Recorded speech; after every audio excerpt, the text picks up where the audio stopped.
नमस्ते छात्र मित्रों, कैसे हो? हर रोज की पढ़ाई हर रोज कर रहे हो या नहीं?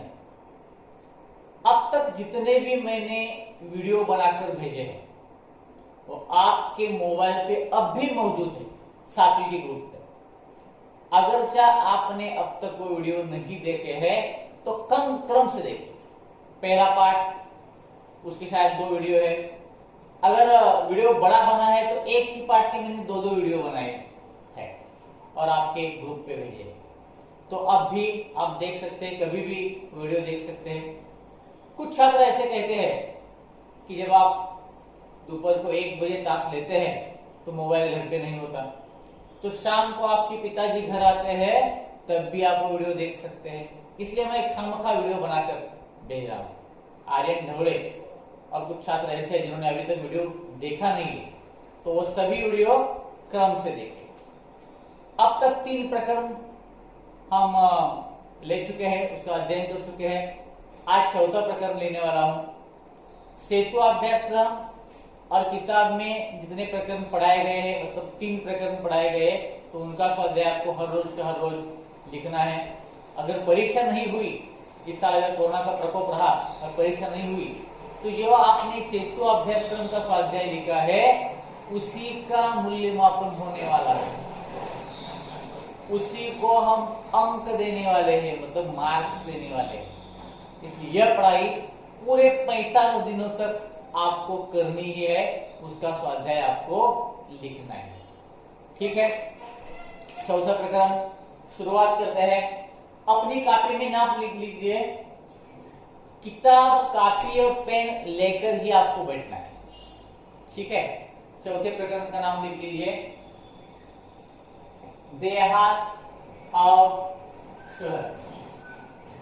देहात और शहर, इस तरह से प्रकरण का नाम है, लिख लीजिए।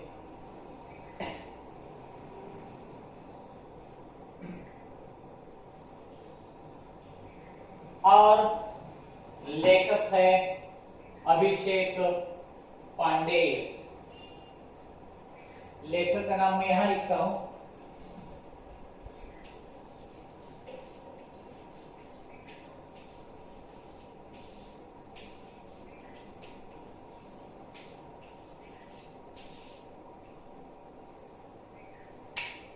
अभिषेक पांडे, ये भी लिख लीजिए।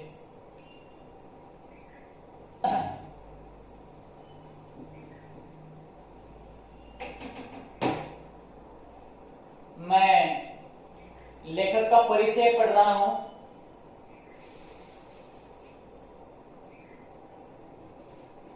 उनका जन्म 29 जनवरी 1992 में हुआ। 29 जनवरी 1992 मुंबई में हुआ है। उनका परिचय यहां है। समसामयिक विषयों में अभिषेक पांडे जी की विशेष अभिरुचि एवं लेखन का, अलग अलग विषयों पर लेखन करते हैं।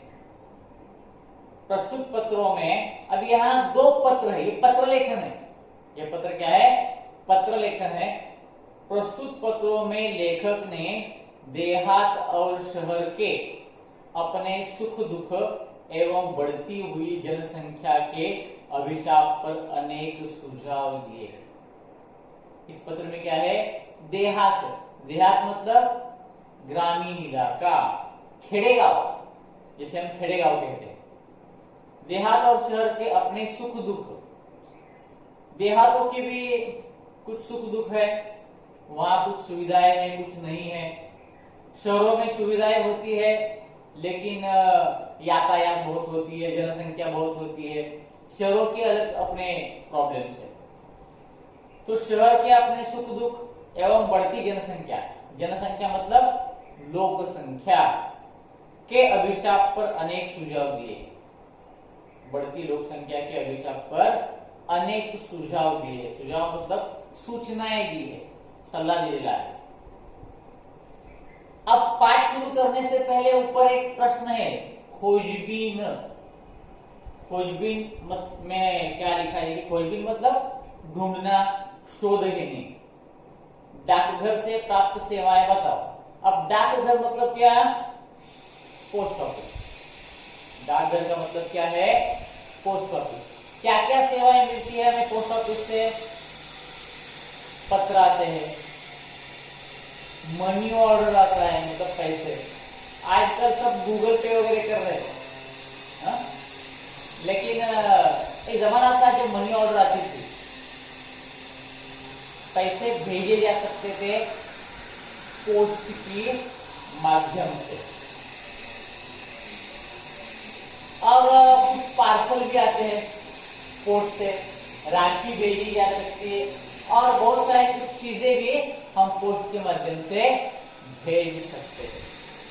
ठीक है, ऐसे ही पूछा है अन्य सेवाएं। अन्य सेवाएं कौन कौन सी है?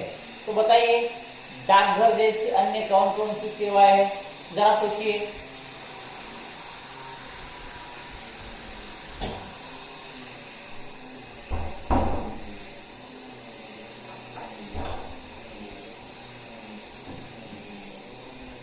सोच लिया? या देखिए, मैंने लिखा है दुकान। ये दुकान क्या है? सेवाएं। दुकानदार भी एक प्रकार की सेवा करता है, कहीं से माल ले आता है होलसेल में, जब हमें चाहिए वो देता है, यह भी सेवा है। और वो किस लिए है? किस लिए हम इसका इस्तेमाल करते हैं? खरीदी करने के लिए। अब दुकानदार क्या करता है? बिक्री करने के लिए भी इसका इस्तेमाल करते हैं, मतलब खरीदी बिक्री। कुरियर सेवा। कुरियर सेवा मालूम है आपको? कुरियर से कुछ चीजें आती है तो उसका इस्तेमाल हम खरीदी करने के लिए, बिक्री करने के लिए, कुछ मंगवाने के लिए करते हैं। कुरियर से कुछ मंगवा सकते हैं। बस और रेलवे ये भी सेवा है। बस और रेलवे ये भी सेवा है। इसका इस्तेमाल हम किस लिए करते हैं? सफर के लिए। सफर का मतलब क्या है? प्रवास करणे. प्रवास करण्यासाठी बस, रेल्वे या सेवेचा उपयोग करतो. असे काही ट्रान्सपोर्टचे सेवा आहेत ज्या आपण खासगी गाड्या आहेत त्या खासगी गाड्यांतून आपण प्रवास करू शकतो. बुकिंग करणाऱ्या सेवा आहेत, लाईट बिल भरणे वगैरे अशी काही ऑफिस आहेत तिथं आपण जाऊन लाईट बिल भरू शकतो, टेलिफोन बिल भरू शकतो. अशा सेवा देणाऱ्या काही संस्था आहेत, काही गोष्टी कंपन्या आहेत. तर अशा वेगवेगळ्या प्रकारच्या सेवा विचारलेल्या त्या ठिकाणी. सेवाएं और इसका इस्तेमाल हम किस लिए करते हैं यह पूछा है. तो यहां कुछ उदाहरण मैंने लिखे हैं. अब पत्र देखिए, यह पत्र देहात ने शहर को लिखा है. देहात मतलब क्या? खेड़ेगांव. यहां लिखा है देहात मतलब ग्राम, और ग्राम का मतलब है खेड़ेगांव. तो देहात ने शहर को लिखा हुआ यह पत्र है.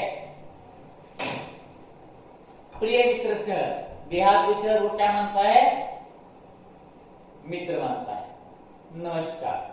दाहिने कोने में तारीख लिखी है, दिनांक 1 अगस्त 2017.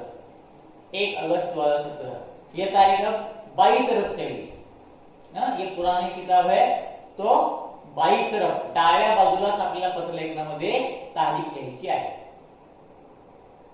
कल तुमसे बात हुई.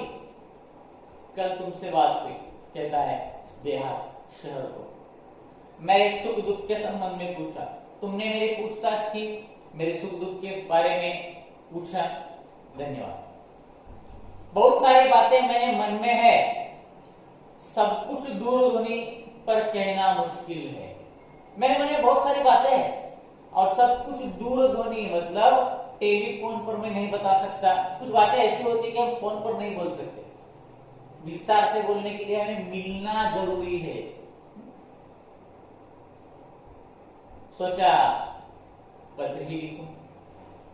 अब मैं अपना दुखड़ा क्यों रू. अब दुखड़ा का अर्थ पीछे है. शब्द वाटिका. ये नए शब्द और शब्द वाटिका जरूर पड़े. इसमें जो शब्द है उसे याद करें. वो शब्द आपको याद करने हैं. इसके पहले की वीडियो में मैंने बताया था हर रोज 5 शब्द, एक मुहावरा और एक कहावत आपको याद करनी ही है.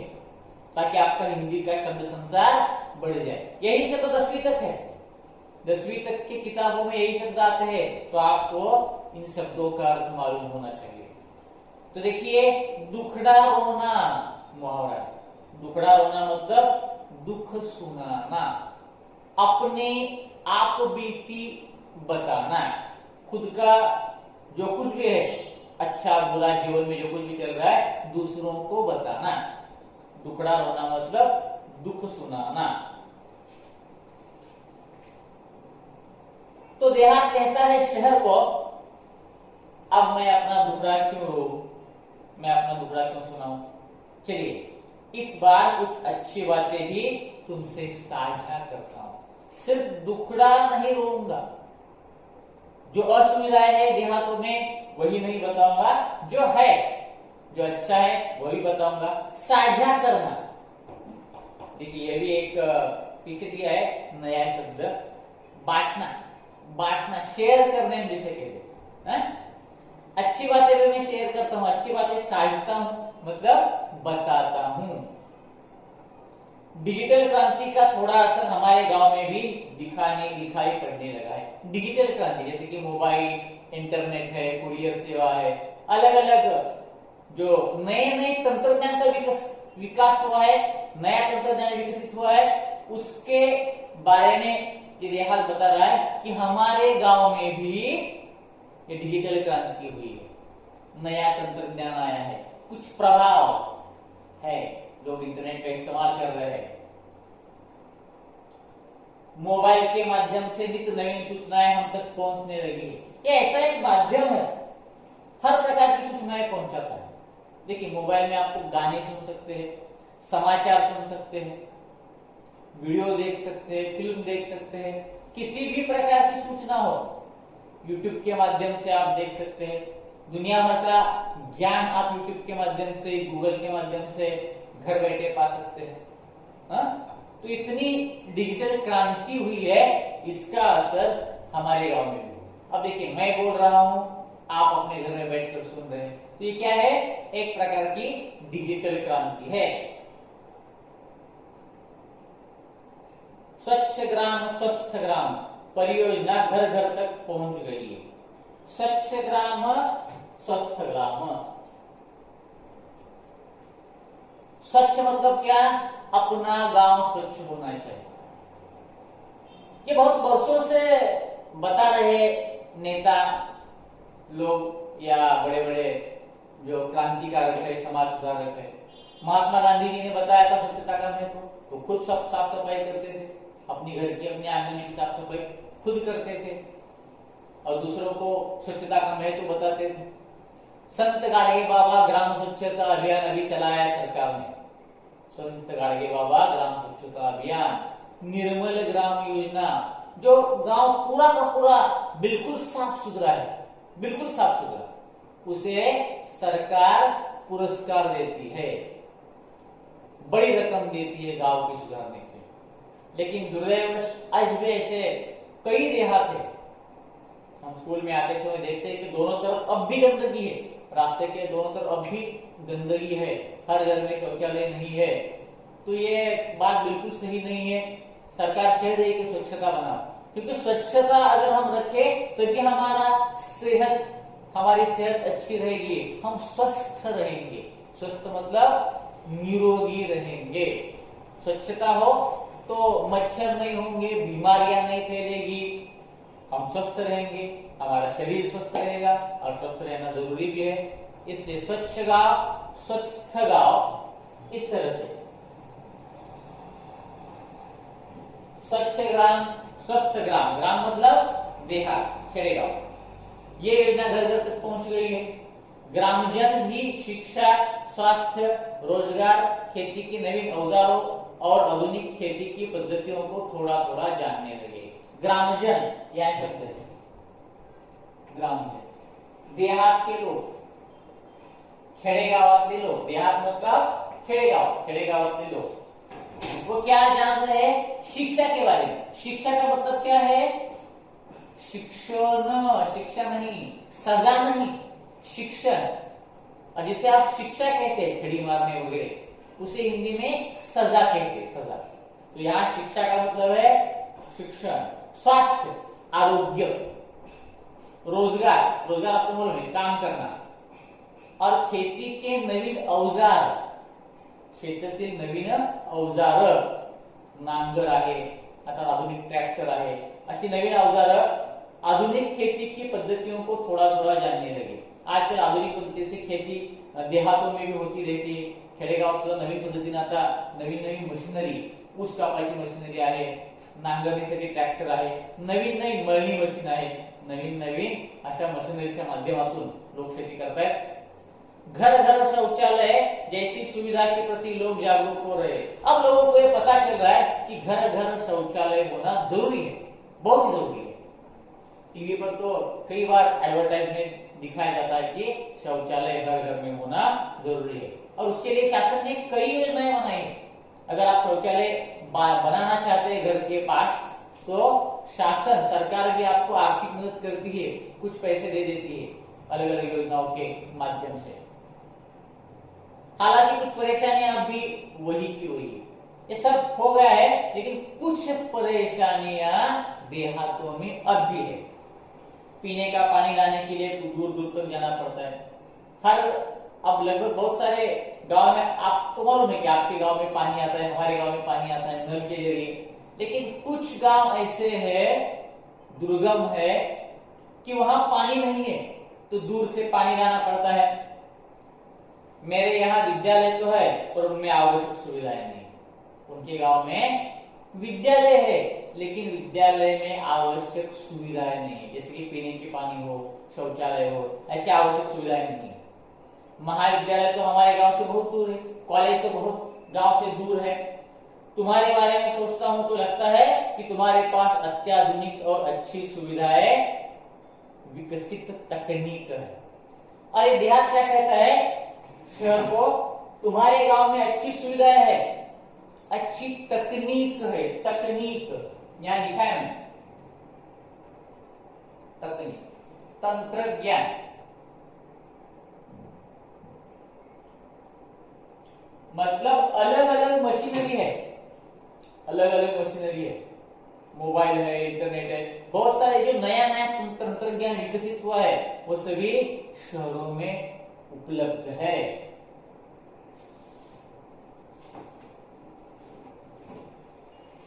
कारखाने हैं, मशीनरी है, सभी प्रकार की तकनीकी सहायता करने वाले साधन हैं। तुम्हारे दिन दुनी रात चौगुनी उन्नति हो रही है, दिन दुगुनी रात चौगुनी, शायद पीछे दिया है, मुहावरा है, दिन दुनी रात चौगुनी उन्नति, मतलब तेज गति से विकास, तेज गति से विकास, फास्ट प्रगति होने, वेगाने प्रगति होने। आशीर्वाद देते हुए भी कभी कहते हैं फलो फूलो दूधो नहाओ, दिन दुगुनी रात चौगुनी तुम्हारी प्रगति हो, तुम्हारी उन्नति हो, तेजी से विकास, फास्ट वेगाने विकास तुमचा व्हावा। तसं इथं शहरामध्ये काय होत आहे, वेगाने विकास होत आहे। तुम कितने सुखी हो, यातायात के आधुनिक साधन, पक्की चौड़ी सड़कें, बड़े बड़े शॉपिंग मॉल और 24 घंटे बिजली की सुविधा तुम्हारी शान में चार चांद लगा देती। क्या क्या है शहरों में, यातायात के साधन है, यातायात, वाहतूक, मतलब जो वाहन चलते हैं, रिक्शा हो, मोटर हो, बस हो, उन वाहनों के माध्यम से हम कहीं भी जल्दी पहुंच जाते हैं। शहरों में तो यातायात बहुत होती है, वाहतूक ज्यादा होती है, यातायात के आधुनिक साधन है, पक्की चौड़ी सड़कें हैं, पक्की और चौड़ी मतलब बड़ी, रुंदीला जास्त असणारी सड़क है, बड़े बड़े शॉपिंग मॉल है। आप शॉपिंग मॉल में कभी गए होंगे, बहुत बड़ा दुकान होता है, बहुत जो चाहे चीज वहां पैकिंग में मिलती है। डी मार्ट में वगैरह आप गए होंगे तो ये शॉपिंग मॉल भी है, वहां रिलायंस का मॉल है सांगली में, ऐसे बड़े बड़े शॉपिंग मॉल है। और 24 घंटे बिजली की सुविधा, ग्रामीण भाग में तो बिजली अक्सर चली जाती है, लेकिन शहरों में अक्सर नहीं, 24 घंटे बिजली रहती है। ये सभी सुविधाएं तुम्हारे शान में चार चांद लगा देती है। चार चांद लगाना, पीछे मुहावरा, शोभा बढ़ाना, शोभा बढ़ाना। ये सभी सुविधाएं क्या करती है? तुम्हारे शहर की शोभा बढ़ाते हैं। कभी कभी मन बहुत उदास हो जाता है। एक जमाना था, पर पहले एक जमाना था जब मेरे यहाँ बहुत खुशियां थी।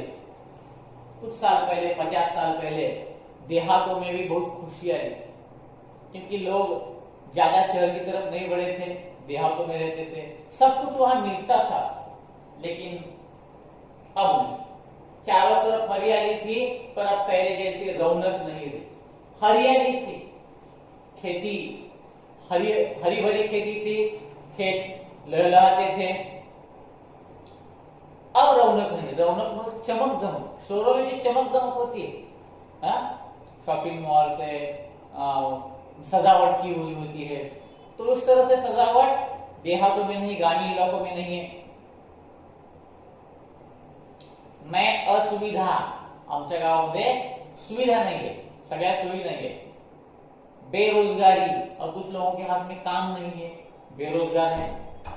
आपसी झगड़े, देहातों के लोग आपस में झगड़ रहे हैं। राजकारण होता है देहातों में, तो आपस में झगड़ रहे हैं। खेती के बंटवारे के संबंध में हो, घर के बंटवारे के संबंध में हो, आपस में झगड़ते हैं। अशांती, गुटबाजी मतलब गटबाजी, गट असतात ना प्रत्येक गावात, वेगवेगळ्या पक्षाचे लोक असतात, गट असतात, तो उसे गुटबाजी कहते हैं, गटबाजी। अशांति जैसी समस्याओं से घिरता जा रहा हूं। अशा अनेक समस्या ज्या गावातली एकी नष्ट करते, एकी कमकुवत करते, गावात एकता नाही राहत। गावातली एकता काय होत आहे? कमी होत आहे, एकीचं बळ कमी होत आहे या सगळ्या गोष्टींमुळे।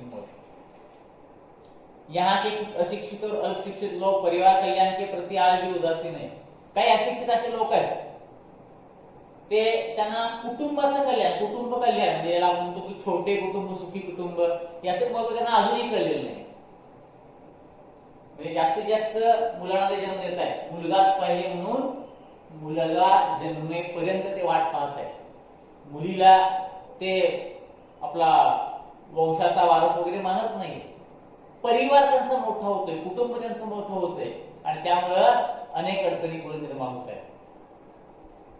अशिक्षित आणि अल्पशिक्षित म्हणजे काय? कमी शिकलेले लोक, त्यांना कुटुंब कसं असावं, कुटुंबात कमी संख्या असावी, कशा पद्धतीने राहावं, या संदर्भात बऱ्याच गोष्टी माहिती नाहीयेत। अंधश्रद्धाळू लोक आहेत, त्यामुळं अनेक अडचणी निर्माण होत आहेत। जनसंख्या भी बढ़ रही है, इसलिए जनसंख्या बढ़ रही है। जनसंख्या मतलब लोक संख्या बढ़ रही है, तो हाथ में काम नहीं मिलता। जितने ज्यादा लोग होंगे, हर एक के हाथ को तो काम नहीं, तो लोग बेरोजगार हो रहे हैं। रोजगार की तलाश में लोग शहर जा रहे हैं, शहरों में रोजगार मिलने की संभावना है, इसलिए शहर जा रहे हैं। यहाँ काम के लिए मजदूर नहीं मिल रहे हैं। अब अगर शहर में लोग गए तो देहातों में काम कौन करेगा? लोहार काम, सुतार काम, सांबार काम, गोंडी काम, सेंटरिंग वाले कहां से मिलेंगे? खेती करने के लिए लोग नहीं मिलेंगे। यहाँ काम करने के लिए मजदूर ही नहीं मिल रहे हैं। शहरी चमक दमक और आधुनिक सुविधाओं की ओर आकर्षित होकर लोग मुझे अकेला छोड़कर तुम्हारी ओर दौड़ रहे हैं। शहर की चमक दमक देखकर अच्छा आता है, शहरों में जाना अच्छा होता है। वहां जाने के बाद पता चलता है कि कितनी मुसीबतें शहरों में भी है। वहां सुविधाएं हैं तो लोग आकर्षित हो रहे हैं, और मुझे अकेला छोड़कर मतलब देहातों को अकेला छोड़कर शहर की ओर दौड़ रहे हैं।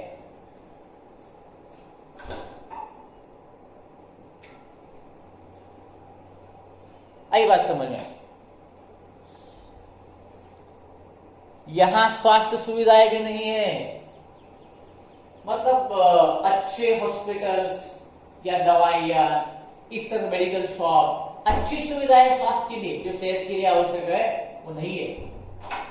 बीमारियां है पर पर्याप्त मात्रा में सुसज्ज और अच्छे अस्पताल नहीं है। बीमारियां तो है लेकिन अच्छे अस्पताल नहीं है, सुसज्ज अस्पताल नहीं, इसमें सभी प्रकार की मशीनरी हो, ऐसे अस्पताल नहीं है। लोगों को ठीक समय पर दवा नहीं मिल रही है, वक्त पर दवा मिलना बहुत जरूरी होता है तो नहीं मिल रही है। मेरा परिवार टूट सा रहा है, बताइए मैं क्या करूं। मेरा जो परिवार है, मतलब लोग, गांव के लोग एक जगह एक परिवार के तरह रहते थे, इसके पहले एक दूसरे की मदद करते थे। किसी परिवार में कुछ समस्या हो तो दूसरे परिवार के लोग उनकी मदद के लिए भागते थे, मदद करते थे। अब हो नहीं रहा है कि बहुत सारे लोग शहरों में जा रहे हैं, यहाँ सुविधाएं नहीं है, सुसज्ज अस्पताल नहीं है, तो यहाँ मजदूर नहीं मिल रहे, तो एक दूसरे की सहायता न करने के कारण परिवार टूट गया है, बिखर गया है। बताइए मैं क्या करूं। इतिहास शहर से पूछता है, अब मैं क्या करूं। तुम्हारा मित्र देहात, ये लिखा है तुम्हारा मित्र देहात। यह भी पत्र लेखन में बाई तरफ लिखना है। पत्र लेखन लिहित असताना सगळ्या गोष्टी या डाव्या बाजूला इथून पुढे लिहायच्या आहेत। या पुस्तकात जरी उजव्या बाजूला लिहिलं असलं तरी लक्षात घ्या, पत्र लेखनाचा एखादा नमुना तुम्हाला मी पाठवेन। सगळ्याच गोष्टी ज्या आहेत त्या दिनांकापासून अगदी शेवटपर्यंत या डाव्या बाजूला लिहायच्या। ठीक है, आधा पाठ हो चुका है, एक पत्र लेखन पूरा हो चुका है। देहात ने शहर को लिखा हुआ जो पत्र लेखन है वो पूरा हो चुका है। दूसरा जो पत्र है जो शहर ने देहात को लिखा है, अपनी आप बीती बताइए, उस पत्र को मैं अगली तासिका के वक्त अगला एक नया वीडियो बनाकर मैं आपको भेज दूंगा। तब तक जितना पढ़ाया है, एक पत्र पढ़ाया है तो उतना ही पढ़ो। और इसके पहले 3 प्रकरण में पढ़ा चुका हूं, उसके वीडियोस आपके 7वीं कक्षा के ग्रुप पे है। जिन्होंने नहीं देखा है वो देख ले और स्वाध्याय पूरा करें और सेतु अभ्यास हर रोज के हर रोज जरूर पूरा करें। अगली तासिका को मिलते हैं, उस वक्त दूसरा पत्र हम पूरा करेंगे। तब तक के लिए धन्यवाद, नमस्कार।